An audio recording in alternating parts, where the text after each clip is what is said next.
Meus irmãos, depois da exortação de Paulo, como vocês sabem, nós estamos estudando o livro, a carta de Paulo à igreja em Éfeso, aos Efésios.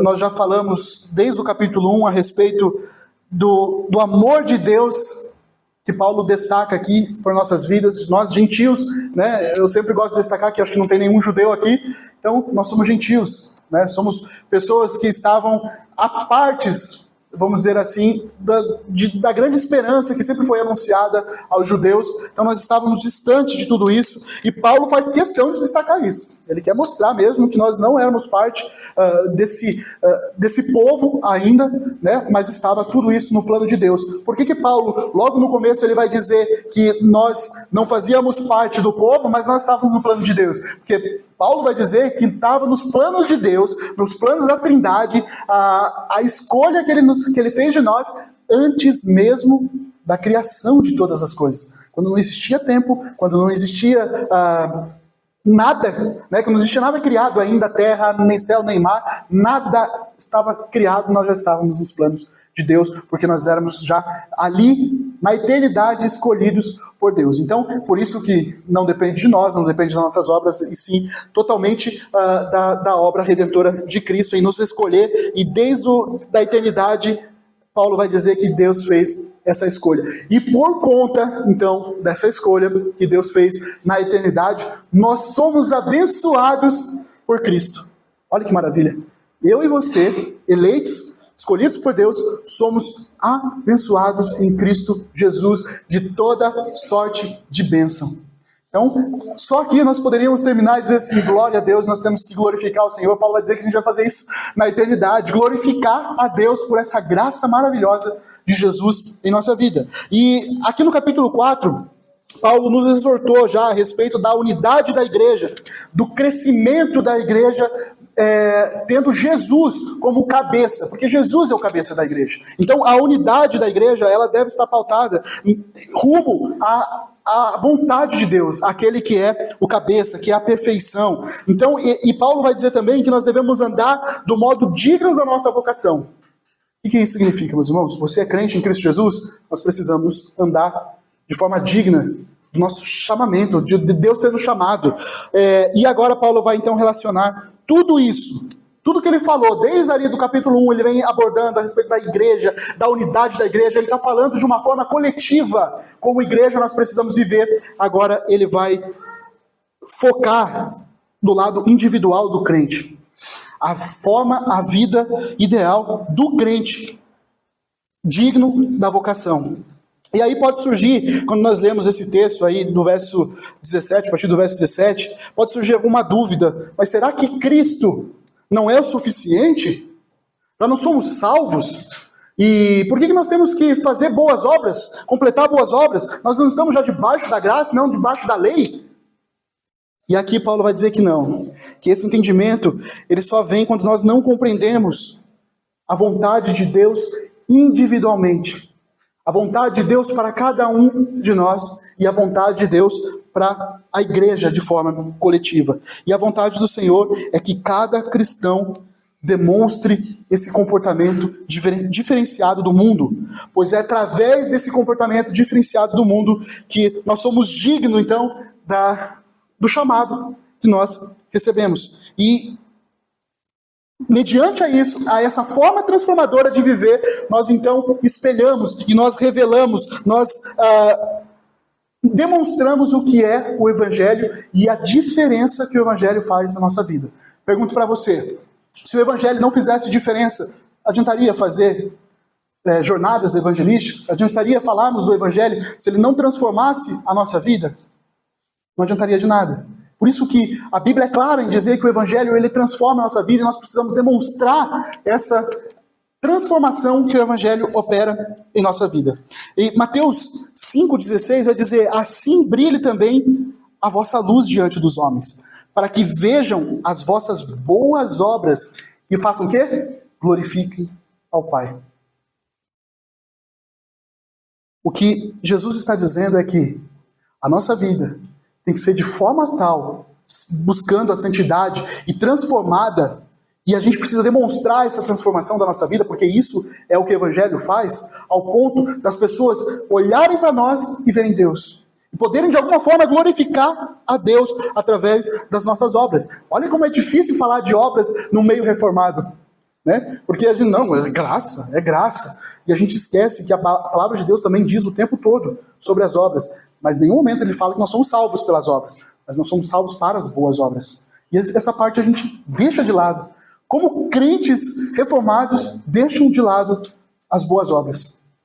Nós somos chamados para as boas obras. Você foi escolhido na eternidade, quando Paulo fala aqui, antes das coisas existirem, vocês foram chamados para mostrar o que é boa obra. O que isso significa? Significa que a pessoa lá fora, que não conhece a Cristo, que não tem relacionamento com Cristo, quando ela ajuda uma outra pessoa, ela não está fazendo uma boa obra. Como assim? Que não está ajudando a outra pessoa? Não está fazendo com as mãos limpas.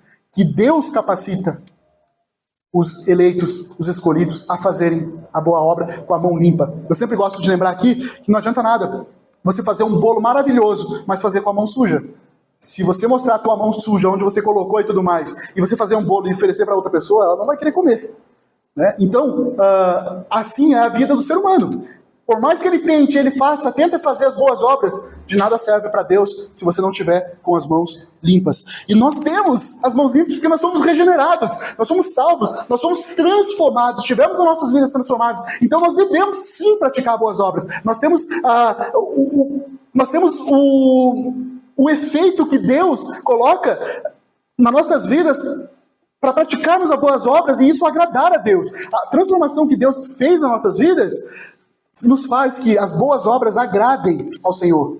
Sem essa transformação, podemos fazer o que for, isso nunca vai agradar a Deus, porque nós não somos salvos por meio das obras, mas, por outro lado, nós somos chamados a viver as boas obras. E aqui é uma palavra dura para nós, meus irmãos. Não sei quando vocês estavam lendo, vocês perceberam isso. Mas Paulo aqui ele está dando uma palavra dura para a igreja do Senhor.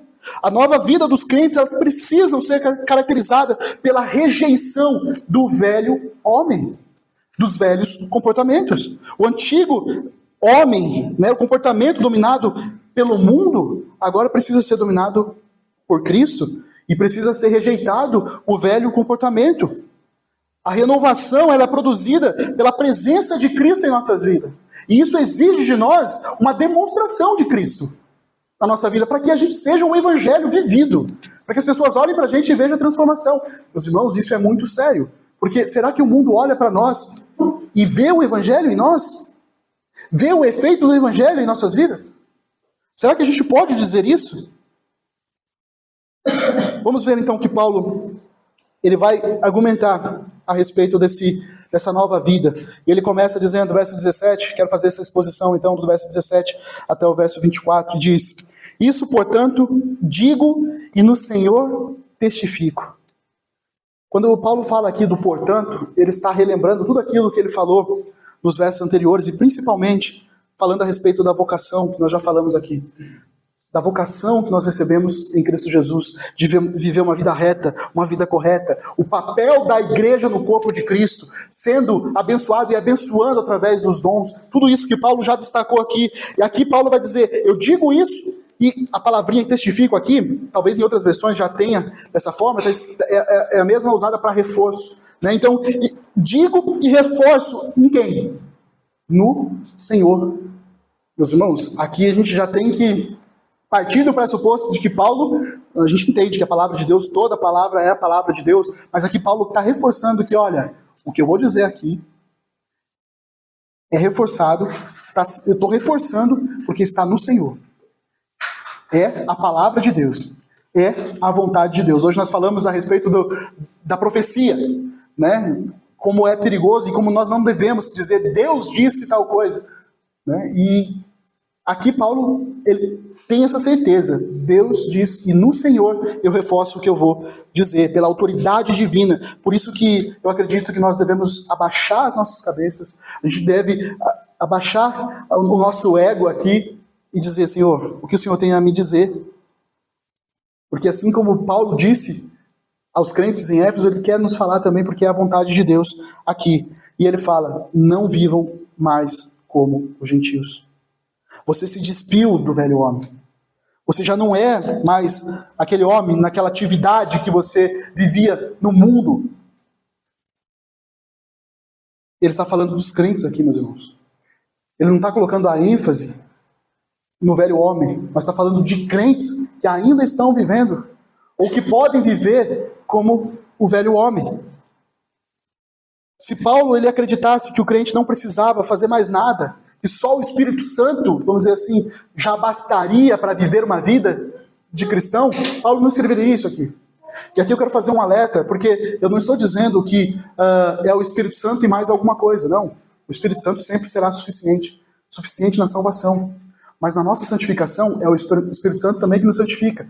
Mas aqui tem muito de nós, das nossas obras, dos nossos passos. Porque, meus irmãos, o Espírito Santo ele faz o quê? Ele te convence da justiça, do juízo, do pecado. E aqui é um ponto que eu gostaria de abrir. Porque nós, como crentes, muitas vezes a gente fala assim, eu não estou conseguindo vencer isso porque o Espírito Santo não está me auxiliando. Meu irmão, Cristo já fez tudo por você.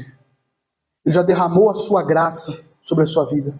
Ele deu o Espírito Santo para que habitasse em sua vida. Toda vez que você comete um erro, comete uma falha, o Espírito Santo está te incomodando. Então é impossível você dizer que o Espírito Santo não está fazendo a obra dele. Mas muitas vezes o Espírito Santo está fazendo a sua obra em nossas vidas e nós não estamos fazendo a nossa parte. Você quer ver uma coisa? Olha para a sua vida quando você se converteu. Olha quantas coisas você abriu mão tão facilmente quando você entregou a vida a Cristo. Quantos pecados você deixou de lado a partir do momento em que Cristo abriu os seus olhos, que você começou a viver com Cristo. Olha quanta coisa você deixou e foi tão fácil. Parece que foi assim, olha, vocês falam de sofrimento e tudo mais, mas foi fácil, porque eu senti a graça de Deus, e eu percebi que eu tinha que deixar aquela velha vida, porque eu era um novo homem, eu sou um novo homem. Quanto tempo você está dentro da igreja? E está fácil vencer esse pecado na sua vida? O que mudou? Espírito Santo? Será que o Espírito Santo era mais poderoso na sua conversão e agora não é? O que mudou fomos eu e você. Nós mudamos. Nós deixamos a onda levar. Nós deixamos as coisas fáceis, né?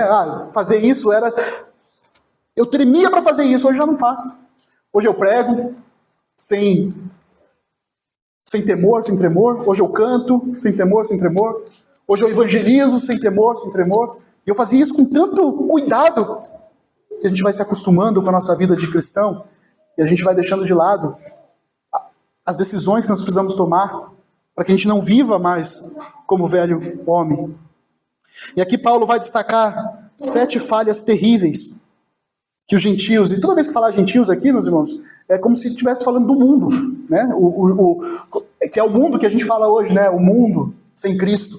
Tá? Então, Paulo vai destacar aqui 7 terríveis falhas do mundo com relação a Deus, com relação à sua vida. O foco aqui, meus irmãos, não está, mais uma vez, no mundo. O foco não está no gentio, mas está na nossa vida. Quando nós olhamos para o gentio, nós vemos o contrário do que nós deveríamos ser. E é por isso que Paulo vai começar a destacar que esses gentios, eles vivem onde? Na vaidade dos seus próprios pensamentos. Vaidade aqui é a palavra futilidade no grego. Ou seja, eles são incapazes de produzir algo bom. Eles são incapazes de produzir algo que agrade a Deus. E muito mais, eles são incapazes de produzir algo bom para suas próprias vidas. Eles estão sempre insaciáveis. Eles estão vivendo o seu bel prazer, fazendo as suas vontades. E isso não faz diferença nenhuma na vida deles. Não trazem qualidade de vida.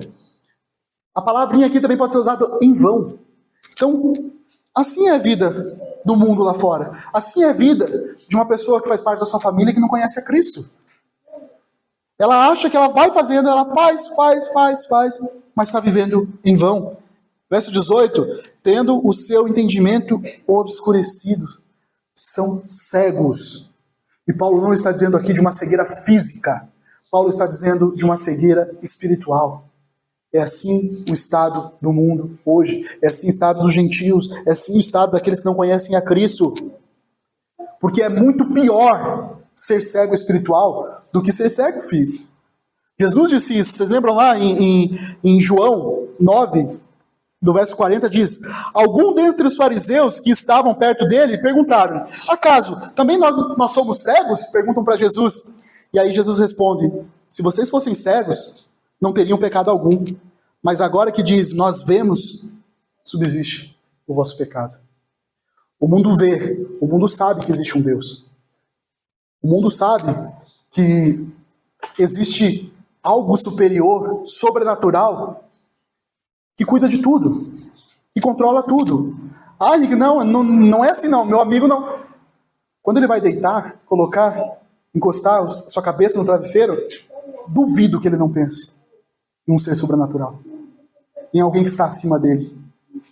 Então o mundo sabe, mas o mundo continua cego, ele continua obscurecido. Aqui eu não vou entrar no mérito se é Deus que obscurece, se não é Deus, enfim. Mas o fato é que o mundo está cego. E como crentes em Cristo Jesus, nós não podemos viver como cegos, porque Deus abriu os nossos olhos, e aqui é o perigo. É por isso que Jesus fala: se vocês não tivessem com os olhos abertos, beleza, mas vocês sabem o que é certo e o que é errado.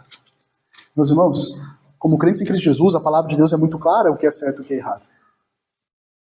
E se nós estamos vivendo num pecado, no qual nós não conseguimos sair dele, nós sabemos que é pecado. E é pior.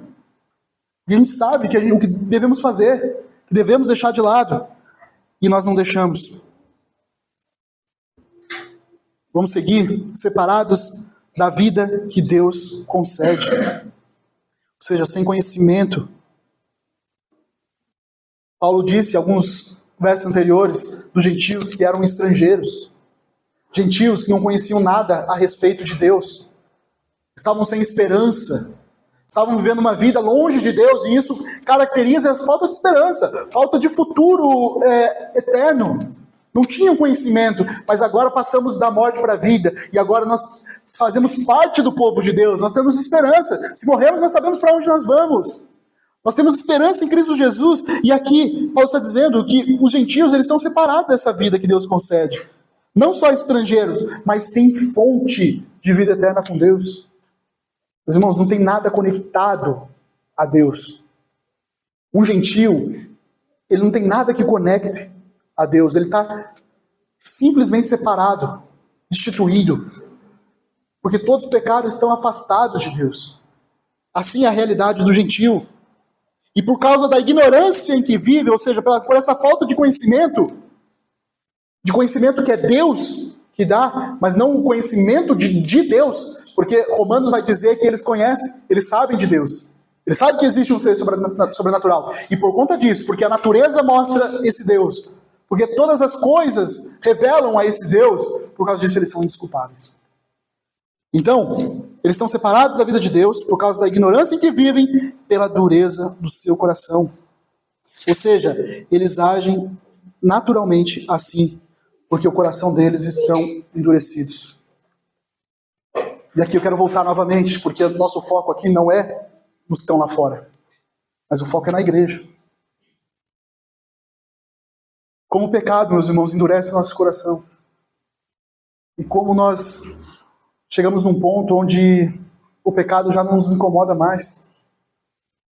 Se nós não nos policiamos, o pecado ele faz uma morada em nosso coração, onde o temor e o tremor de Deus já não existem mais. Onde a prática do pecado já estão tão acostumados que já não faz mais a diferença que devia fazer. E por isso nós não podemos olhar para o mundo e ficar julgando o mundo quando nós mesmos estamos vivendo assim. E se nós recebemos uma nova vida, não deveríamos viver assim. É isso que Paulo está dizendo. É isso que Paulo está mostrando. Olha como é o mundo. E vocês têm que ser totalmente diferente deles. Só que aqui, quando nós começamos a ler, como a gente olha para esses pontos aqui e olhamos para nós, o que está acontecendo? Não era para eu ser diferente do mundo? Por causa da dureza do seu coração, tendo se tornado insensíveis. Ou seja, não sentem dor. E assim está o coração de muitos crentes que perderam o primeiro amor. Que estão anos na igreja e já não conseguem sentir mais aquele ânimo, aquela disposição que tinha em vencer o pecado. Veja, meus irmãos, mais uma vez, que não foi o Espírito Santo que mudou, mas era a nossa ação, o nosso levantar, a nossa briga, a nossa luta contra o pecado. Eu te pergunto, quanto você luta com o seu pecado? Você pode olhar e falar assim, não, eu estou lutando mesmo, eu estou lutando, eu estou deixando de ver certas coisas, eu estou me desviando para não precisar passar por tal lugar. Eu estou deixando de pensar certas coisas para não precisar falar besteira. Quanto você está lutando mesmo por isso, meu? Como você fez lá na sua vida, quando você foi transformado, quando a sua vida foi transformada. Quando que você tem feito isso? Tem agido da mesma forma? É o Espírito Santo que mudou? Não. É o nosso coração endurecido. Fomos permitindo. Fomos deixando. E agora o coração está insensível. E aqui a vida do mundo, que ele segue dizendo que o pecado já não dói mais e eles se entregam à libertinagem. Ou seja, descem naqueles níveis mais inimagináveis de depravação. E ele fala de forma desenfreada, ou outros versos vão dizer de forma ávida. Ou seja, a palavrinha aqui no grego é vai além de. Ou seja, o mundo é insaciável no que se refere ao pecado. Ele nunca está contente, ele quer mais. Nunca estão satisfeitos. O pecado, estão praticando e ainda estão insatisfeitos. E eles querem continuar buscando para satisfazer alguma coisa que eles não estão conseguindo satisfazer. E aí Paulo meio que ele quer resumir, ele destaca esses pontos, né? A vaidade, a cegueira, a separação, a ignorância, a insensibilidade, a entrega, a libertinagem, e por fim ele fala, para cometer todo tipo de impureza. Ou seja, não deixe mais nada de lado. Essa é a corrupção do homem. É assim que o homem está. Buscando desenfreadamente, com avidez, a praticar tudo quanto é tipo de impureza. Porque eles estão cegos. Eles estão com o coração endurecidos. Meus irmãos, mais uma vez, pode não ser a tua realidade a esse nível, mas não se engane, porque o pecado te leva a esse nível, se você deixar ele agir na sua vida. Se você não bater nele, se você não lutar contra ele, ele chega a esse nível. E não é o Espírito Santo que mudou. É a nossa falta de temor e tremor. É a nossa atitude contra o pecado que é falha. E essa é a vida, é o resumo da vida do não crente. É uma série de expectativas frustradas, uma perseguição sem sucesso, sem resultado, correndo atrás do vento. E Paulo vai destacar agora que tudo isso, olhando para o mundo, nós devemos olhar para nossas vidas, porque tudo isso deve ser diferente quando nós estamos em Cristo. Porque Cristo abriu os nossos olhos. Nós não estamos mais com os olhos obscurecidos. Nós não podemos mais dar a desculpa de que nós não sabemos o que é certo e o que é errado, o que agrada e o que não agrada a Deus. Porque você sabe, eu sei, nós sabemos o que não agrada a Deus. Porque nós aprendemos, nós crescemos na escola de Cristo. E a escola de Cristo está aqui. Tudo que Cristo nos ensinou, o que os profetas nos ensinaram, o que os apóstolos nos ensinaram, aqui nós devemos aprender com eles e viver. Então está aqui. Nossos olhos foram abertos. É claro para nós. E Paulo vai dizer sobre os crentes que viveram na escola de Cristo. Olha o verso 20. Mas não foi assim que vocês aprenderam de Cristo. Então olha só, nós não estamos falando do mundo. Nós estamos falando da igreja. E aqui individualmente agora. Não foi assim que você aprendeu de Cristo. Ou seja, Paulo está dizendo, vocês não aprenderam na escola de Cristo para vocês viverem dessa forma. O que Cristo ensinou é totalmente contrário à forma como o mundo vive. Então como você está vivendo? Se você fez parte da escola de Cristo, é um discípulo de Cristo, como que você está vivendo? Se é que de fato ouviram falar dele, nele foram instruídos, não é um sentido de dúvida aqui que Paulo está abordando, até porque ele continua, segundo a verdade em Jesus. Vocês não foram instruídos nele? Deus não abriu os seus olhos, Jesus não abriu os seus olhos, derramou a graça sobre a sua vida e agora vocês puderam enxergar, porque, meus irmãos, o mundo, ele comete pecado, comete pecado, comete pecado, isso não faz diferença nenhuma para ele, porque ele não sabe que ele está afetando ao Deus eterno, que ele está afetando a santidade do Deus que nós servimos. Ele não sabe disso, e por isso que eles vivem de forma desenfreada e eles continuam, e eles querem. É assim que você conhece pessoas assim, você conversa com pessoas assim, que não estão nem aí para o pecado, mas o crente não é assim, ele não pode viver assim. E aqui Paulo está dizendo, vocês fazem parte de Cristo, do corpo de Cristo, e vocês não foram ensinados dessa forma. Muito pelo contrário, vocês foram ensinados a viver de forma diferente, segundo a verdade em Jesus. Vocês são discípulos de Cristo. E Cristo é verdade. É nele que está a verdade. Então, se a Bíblia fala que isso é pecado, isso é pecado. Não tem diferença. Para o mundo, ele vai viver e vai continuar vivendo assim. E muitos crentes hoje se deixam enganar pelo seu coração. Será que é errado mesmo? Será? O que tem? Estou cometendo pecado, mas estou cometendo pecado contra mim, não contra Deus. E aí a gente começa a se enganar. E a gente começa a entrar numa bola de pecado, aumentando, aumentando, aumentando, não cessando.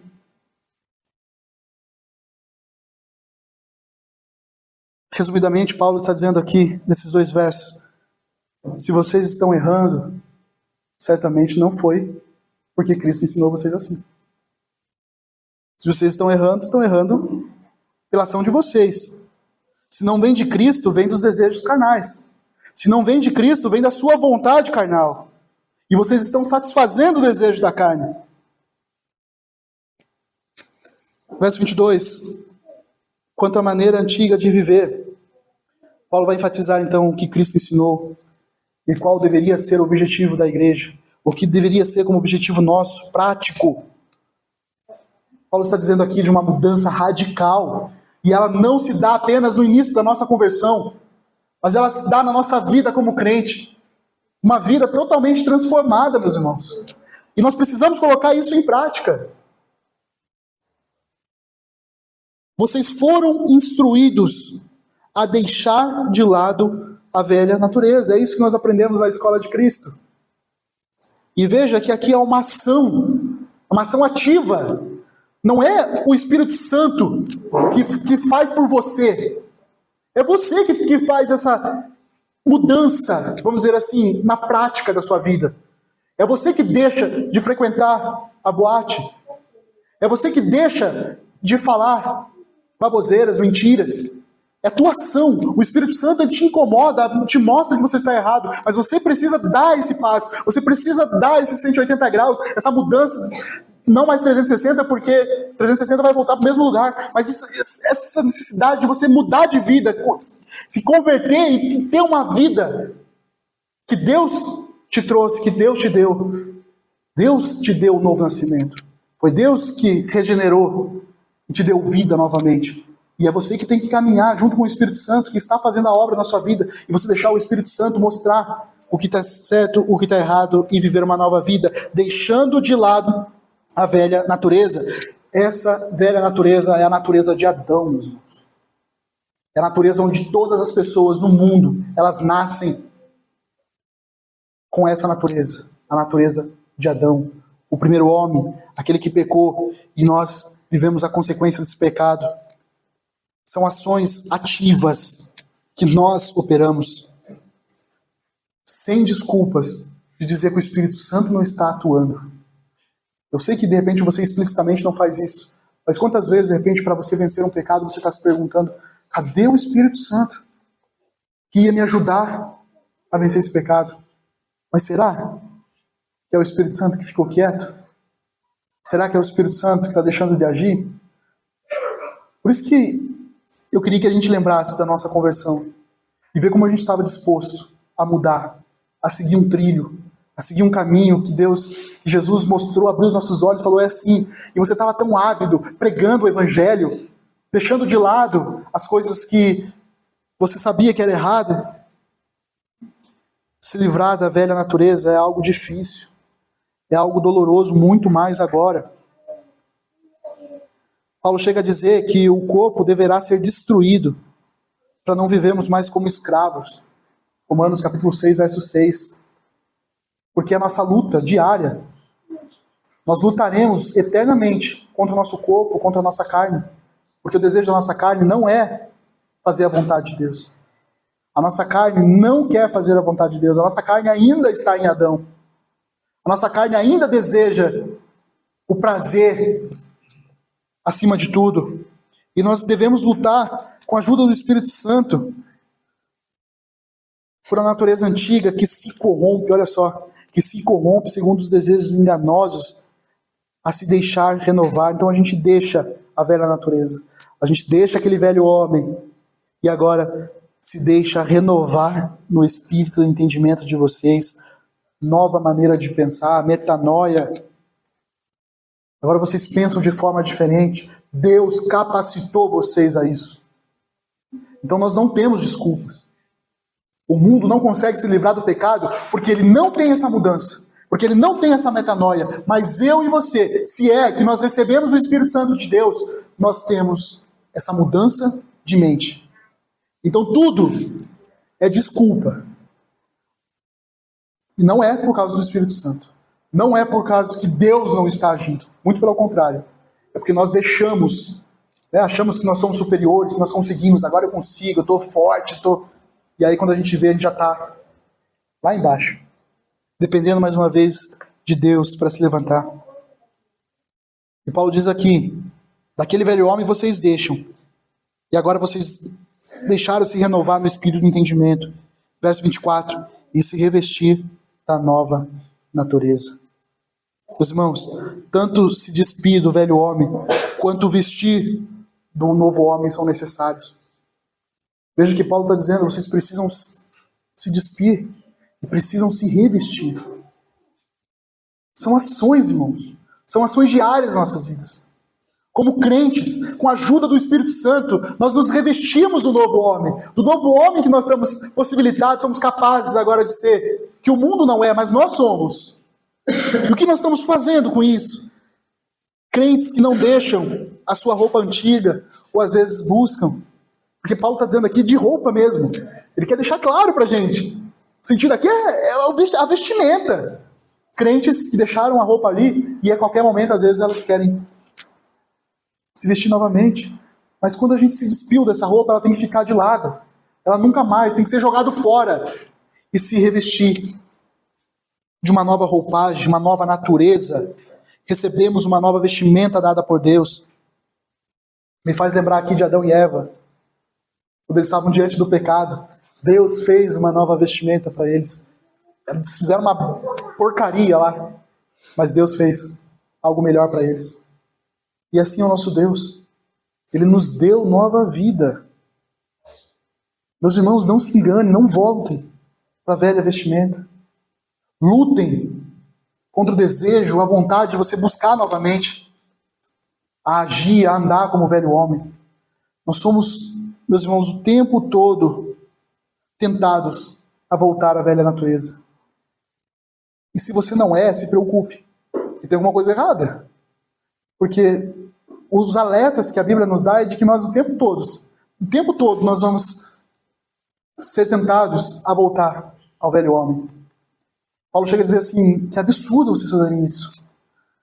Porque vocês têm o que o mundo não tem. Vocês têm a possibilidade de viver uma vida santa que o mundo não tem. Enquanto não for transformado por Cristo. Se vocês foram transformados por Cristo, é um absurdo vocês olharem para trás. É um absurdo vocês desejarem aquela vida. E meus irmãos, eu não falo isso como vocês são diferentes de mim. Não, eu falo isso para a minha vida também. Porque todos os dias eu sou tentado a olhar para a minha velha vida e querer fazer coisas da minha velha vida. E eu não posso, porque Deus me deu uma nova vida. E eu não posso me enganar achando que o Espírito Santo não está agindo, e por isso que às vezes eu caio, e por isso que às vezes eu falo, não. O Espírito Santo ele age da mesma forma, o que me falta é vergonha na cara. De decidir fazer diferente, a não voltar ao velho homem. E nós devemos fazer isso diariamente, porque nós somos criados segundo Deus. Essa aqui é a nova vida, para finalizar. Ali no final do verso 24.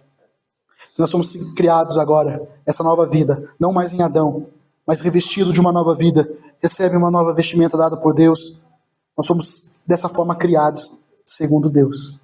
Essa nova vida, esse novo homem é segundo Deus. É em justiça. É em retidão. Ou seja, uma vida torta que nós vivíamos, agora nós não precisamos, nós não podemos mais viver. Procedentes da verdade. Ou seja, agora nós temos a verdade. Agora nós temos Cristo, a justiça, a retidão, que a humanidade, que os homens não podem ter se Deus não trouxer essa transformação. Mas nós temos. Nós podemos viver na justiça. Nós podemos viver na retidão. Nós podemos viver na verdade. Amém? Ou seja, o cristianismo, meus irmãos, não é apenas um código de comportamento ético-moral. Que muitas vezes as pessoas falam por aí, né? Ah, quando você é crente, qual que é a frase que continua? Você deixa de. Mas o crente não é só isso. Não é só deixar de. Mas o crente faz também. Ele luta. Ele batalha. Ele não é passivo apenas. Mas ele tem que agir. Então, ele deixa de fazer certas coisas e ele faz outras coisas. Essa é a nossa vida como cristão, é um estilo de vida. Nossos valores agora são diferentes da vida antiga. Então o que Paulo, resumidamente, disse aqui, é que cada um deve se perguntar como tem sido a nossa vida. Será que nós temos produzido aquilo que Jesus tem derramado em nossas vidas, nos capacitado a ser? Nós temos produzido isso? Nós estamos brilhando a luz de Cristo através das nossas vidas? Todo cristão deve se avaliar e verificar se tem mostrado o homem deixado para trás e um novo homem revestido. O velho homem que antes era segundo o príncipe deste mundo, segundo o desejo da antiga natureza, de acordo com os pensamentos antigos, se agora o crente é uma nova criatura mesmo, se é dirigida pelo Espírito Santo, se o crente tem vivido uma diferença, um viver diferenciado. Essa é a avaliação que eu e você devemos fazer à luz da palavra de Deus. Que Deus abra nossos olhos a compreendermos que nós precisamos viver como crentes dignos da nossa vocação. Amém?